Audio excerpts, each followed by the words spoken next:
भारत का बजट, इसमें इतने बड़े बड़े नंबर होते हैं कि समझना मुश्किल हो जाता है। लेकिन अगर हम सिर्फ 1 रुपए का सफ़र देखें कि वो सरकार की तिजोरी में कहाँ से आता है और फिर कहाँ कहाँ खर्च होता है, तो पूरी कहानी साफ हो जाती है। आइए इस पूरे सफ़र को ट्रैक करते हैं और देखते हैं कि यह देश की आर्थिक सेहत के बारे में क्या बताता है। हम सब सुनते हैं कि भारत दुनिया की सबसे तेजी से बढ़ने वाली बड़ी अर्थव्यवस्था है, लेकिन क्या इस चमक के पीछे कोई और भी कहानी है? ये एक बहुत बड़ा सवाल है कि क्या हम एक ऐसे कर्ज के जाल में उलझे हुए हैं जिससे निकलना एक बड़ी चुनौती हो सकता है? कहानी की शुरुआत होती है इस एक आंकड़े से। भारत पर जो कुल कर्ज है वो उसकी पूरी अर्थव्यवस्था यानी जीडीपी का 55.6% है। अब इसको और आसान शब्दों में समझते हैं। मान लीजिए कि अगर पूरे देश की कुल कमाई 100 रुपए है, तो उस पर 55 रुपए से भी ज्यादा का कर्ज लदा हुआ है।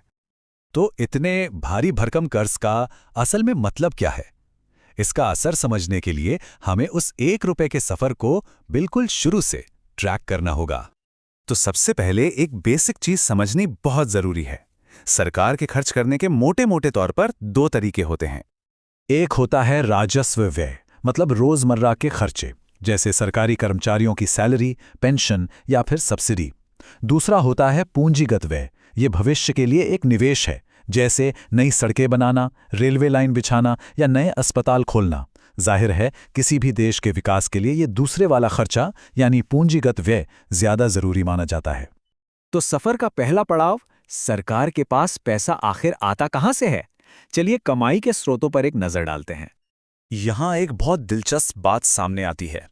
सरकार की कमाई का जो सबसे बड़ा अकेला सोर्स है वो टैक्स नहीं बल्कि उधार है। हर 1 रुपए में से 24 पैसे कर्ज लेके आते हैं।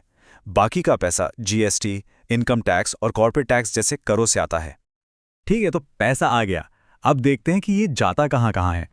खर्च की तस्वीर भी देखिए। एक बहुत बड़ा हिस्सा यानी 22 पैसे राज्यों को उनके टैक्स के हिस्से के तौर पर दे दिया जाता है।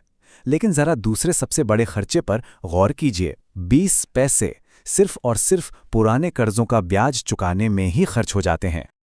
अब कमाई और खर्च, इन दोनों तस्वीरों को एक साथ रखकर देखते हैं। यहीं से देश की असल वित्तीय चुनौती साफ हो जाएगी। याद कीजिए, हमारी कुल कमाई का 24% हिस्सा उधार से आ रहा है और हमारे कुल खर्च का 20% हिस्सा सिर्फ उसी उधार का ब्याज चुकाने में जा रहा है। तो जब हम इन दोनों आंकड़ों को मिलाते हैं तो एक बहुत ही परेशान करने वाली तस्वीर सामने आती है। इसका मतलब ये हुआ कि सरकार जो हर साल नया कर्ज ले रही है, उसका ज्यादातर हिस्सा देश बनाने में नहीं बल्कि पुराना कर्ज चुकाने में ही चला जाता है। विकास के कामों के लिए उस उधार में से सिर्फ 4% ही बचता है। एक आर्थिक विश्लेषण में इस हालत को बहुत ही सटीक तरीके से समझाया गया है। ये बिल्कुल वैसा ही है जैसे कोई इंसान क्रेडिट कार्ड पर जी रहा हो। एक कार्ड का बिल चुकाने के लिए दूसरे कार्ड से पैसे निकाल लिए। ये एक ऐसा चक्र बन जाता है। और सरकार की कमाई और खर्च के बीच का यही जो गैप है ना, इसी को टेक्निकल भाषा में राजकोषीय घाटा या फिस्कल डेफिसिट कहते हैं। और हर साल इसी घाटे को भरने के लिए और उधार लेना पड़ता है।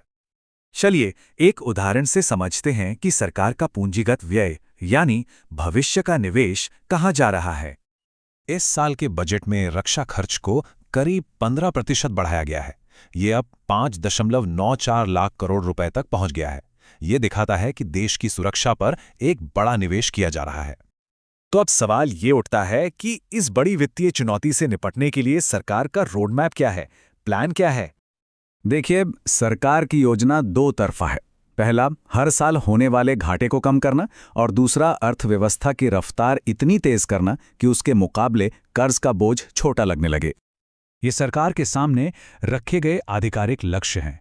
प्लान के मुताबिक राजकोषीय घाटे को जीडीपी के 4.3% तक और कुल कर्ज को 55.6% तक नीचे लाना है। वित्तीय अनुशासन वापस लाने के लिए ये लक्ष्य बहुत ही अहम है। और आखिर में ये पूरा विश्लेषण हमें एक बहुत ही बुनियादी और बड़े सवाल पर लाकर खड़ा कर देता है। कोई भी देश अपनी आज की जरूरतों, मतलब रोजमर्रा के खर्चों और अपने कल के सुनहरे भविष्य के लिए निवेश, इन दोनों के बीच संतुलन कैसे बनाए? यही वो पहेली है जिसका जवाब देश की आगे की राह तय करेगा।